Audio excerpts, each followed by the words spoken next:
कैसे हैं आप सब। उम्मीद करती हूँ आप लोग अच्छे होंगे। आज आपकी वर्कशीट नंबर 30 आई है, इसे अच्छे से लेबल कर लीजिए, रीड डाल दीजिए, क्लास सब्जेक्ट अपना नाम अपना टीचर का नाम लिख लीजिए। आज हम लोग क्यूब और उसकी प्रॉपर्टीज़ के बारे में पढ़ेंगे। तो यहाँ देखिए क्या लिखा हुआ है। टुडे प्रिया वॉज टेलिंग रिया, प्रिया जो है वो रिया को बताती है, उससे बात कर रही है about how an area can quickly become a containment zone with in a few days. अब उसने वो बता रही है कि किस तरह से कोई एक एरिया कुछ दिनों के अंदर ही कंटेनमेंट जोन बन गया। There was only one person who become corona infected. वहाँ पे सिर्फ एक ही व्यक्ति था जो कोरोना इन्फेक्टेड था। But the number of corona patient started increase day by day according to a specific pattern. कहते हैं लेकिन डे बाय डे एक एक दिन करके एक स्पेसिफिक पैटर्न के थ्रू कोरोना की जो मरीज़ हैं उनकी संख्या बढ़ने लगी। यहाँ देखिए लिखा है as per guidelines of the government. अगर हम गवर्नमेंट के गाइडलाइंस की बात करें, if 200 peoples become infected from corona disease in an area, यानी अगर किसी एरिया में 200 लोग कोरोना इन्फेक्टेड है, then it will be declare as a containment zone. तो उसे कंटेनमेंट जोन डिक्लेयर कर दिया जाता है कि वहाँ किसी का भी आना जाना निषेध है, मना है।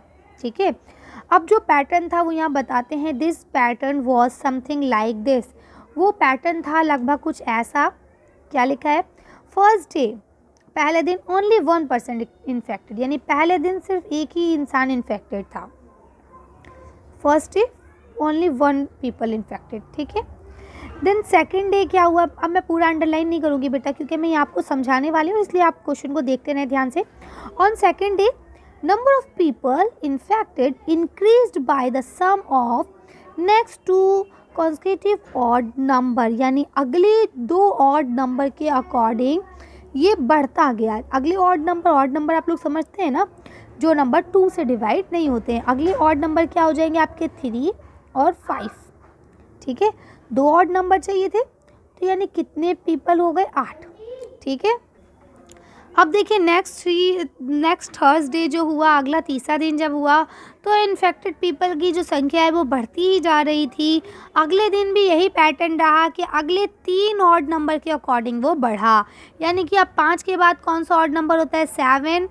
ठीक है, 7 के बाद होता है 9 और 9 के बाद होता है 11, जिसका टोटल आपका बनेगा 27। ठीक है, फोर्थ डे भी यही हुआ, सेम पैटर्न से इन्फेक्टेड नंबर जो है वो बढ़ते रहे और आपकी 4 बढ़े। ठीक है, अब 11 से आगे क्या होंगे आपके? देखिए 13 के बाद क्या होगा? 15 के बाद क्या होगा आपका? 17 और 17 के बाद क्या होगा आपका? 19। ठीक है, जो कि आपका बनेगा 64 यानी 64। ठीक, तो इस तरह से ये आपका बढ़ता रहेगा। ठीक है, and that how this process started to grow further, यानी कि आगे भी यही प्रोसेस ऑन रहा। ठीक है, तो अब यहाँ इससे रिलेटेड आपको क्वेश्चन दिया गया है, इन हाउ मैनी डेज, कितने दिनों में will the area mentioned above become a containment zone, यानी कि जो ये एरिया आपको बताया गया है ये कितने दिन में कंटेनमेंट जोन में बदल जाएगा? तो आप लिखेंगे 5 डेज। क्या लिखेंगे? 5 डेज। अब आप सोच रहे होंगे मैम ये आंसर कैसे आया? तो बेटा मैं आपको बताती हूँ कि कैसे आया आंसर। देखिए पहले दिन एक व्यक्ति था, दूसरे दिन 8 व्यक्ति हुए, तीसरे दिन 27 व्यक्ति हो गए और चौथे दिन आपके 64 व्यक्ति हो गए। अगर हम इन सबको मिलाएं तो ये डिजिट बनती है आपकी 100। कितनी बनती है? 100। 4 दिन में आपके 100 लोग संक्रमित हो गए।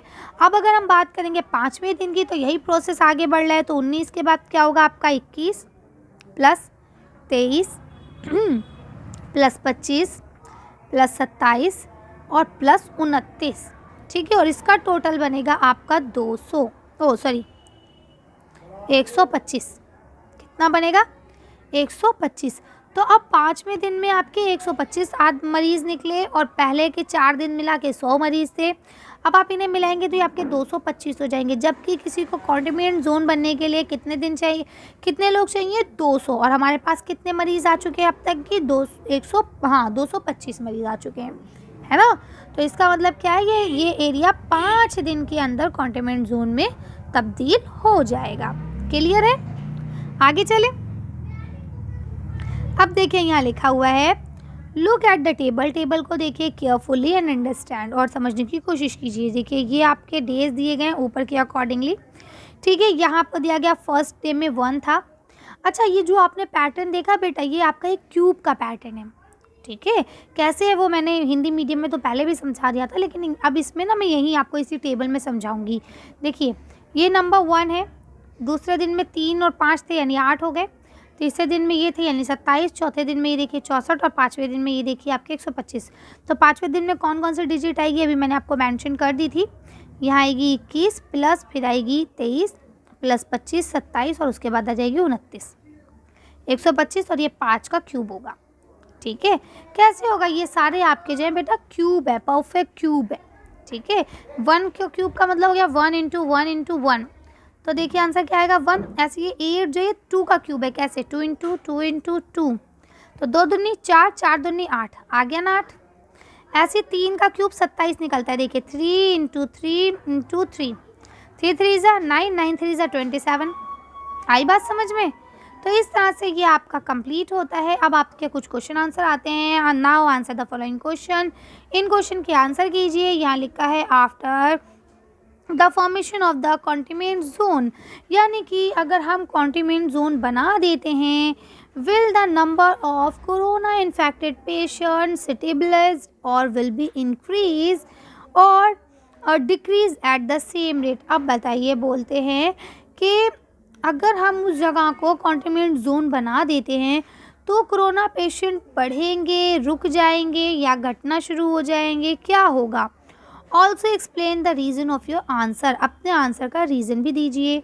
तो देखिए, कॉन्टेनमेंट जोन बनाने का मतलब ये होता है कि बाहर से कोई नहीं आएगा, ठीक है, लेकिन उसके अंदर जो लोग हैं वो तो उसी के अंदर ही रहने वाले हैं, तो उतने लोग तो इन्फेक्टेड होंगे, ठीक है। अगर हमारे 5 दिन में आपके मान लीजिए हमने 225 लोगों को गिना था अभी इन्फेक्टेड हैं, तो ये संख्या यही नहीं रुकेगी, इसके अंदर जितने लोग रह रहे हैं सब इन्फेक्टेड होंगे, है ना। बाहर से कोई नहीं आएगा, ये बात ठीक है, लेकिन इस एरिया में रह रहे लोग तो इन्फेक्टेड होंगे ही।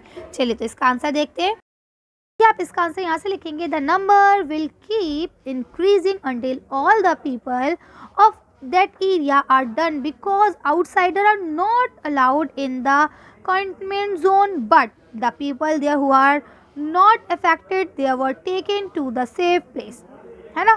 तो क्या बोलते हैं कि भाई जो लोग कोरोना संक्रमित हैं उनके लिए, जैसे मतलब इन्होंने कहा कि भाई 200 लोग अगर इस क्षेत्र में, तो उस क्षेत्र को उन्होंने सील कर दिया, ठीक, लेकिन उस क्षेत्र में जो सही लोग हैं उनको भी तो बाहर नहीं जाने दे रहे हैं। तो इसका मतलब क्या हुआ कि जो उसके अंदर है वो सारे लोग तो कोरोना से संक्रमित होंगे ही ना, बाहर के लोग अंदर नहीं आएंगे, अंदर के बाहर नहीं जाएंगे, तो जो उसमें है वो तो सारे कोरोना पीड़ित हो ही जाएंगे ना। तो इसलिए आप इसका आंसर यहाँ से लिख सकते हैं। देखिए, यहाँ पे आपको अगला क्वेश्चन लिखा है, व्हाट डू यू थिंक, आपको क्या लगता है, the government should be declare the area mention above as a containment zone after how many people are infected from corona. तो मेरे ख्याल में तो अगर 50 पीपल्स इन्फेक्टेड मिलते हैं किसी जगह में तो उसे कंटेनमेंट जोन बना देना चाहिए, और साथ ही साथ जो उनके साथ के लोग हैं, उनके सिबलिंग्स हैं, पेरेंट्स हैं, जो भी हैं, उन सबको शिफ्ट कर देना चाहिए, है ना, एक सेपरेट प्लेस पे शिफ्ट कर देना चाहिए। क्योंकि बेटा देखिए, अगर वो उनके साथ ही रहेंगे तो क्या होगा, वहाँ पे उनको कोरोना की बीमारी जो है उनको भी लगेगी कहीं ना कहीं, है ना।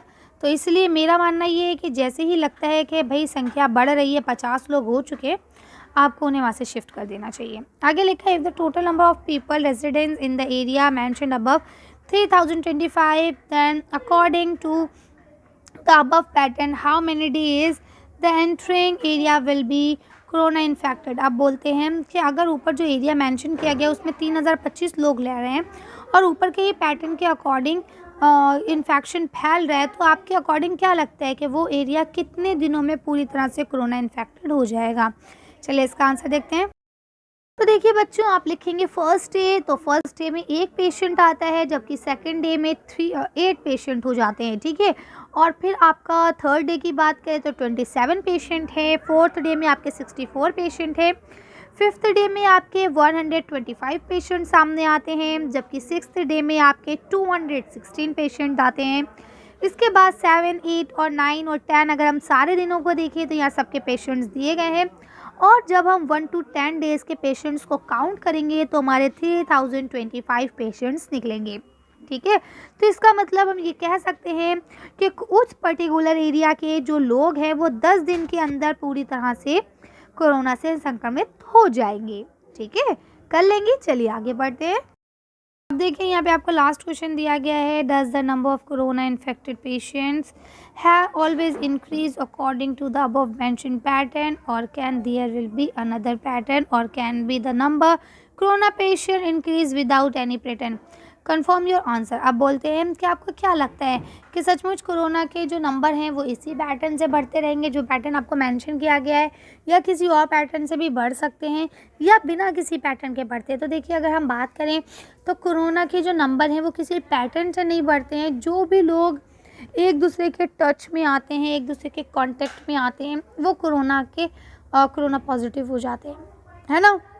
और इसको बढ़ने का कोई पैटर्न नहीं है। लेकिन अगर हम एक जनरल वे में बात करें तो भाई पैटर्न तो स्क्वायर में भी हो सकता है ना। अब जैसे हमने क्यूब में पढ़ा के पैटर्न 3 गुना बढ़ रहा है, तो ऐसे पैटर्न 4 गुना भी तो बढ़ सकता है, 5 गुना भी तो बढ़ सकता है ना।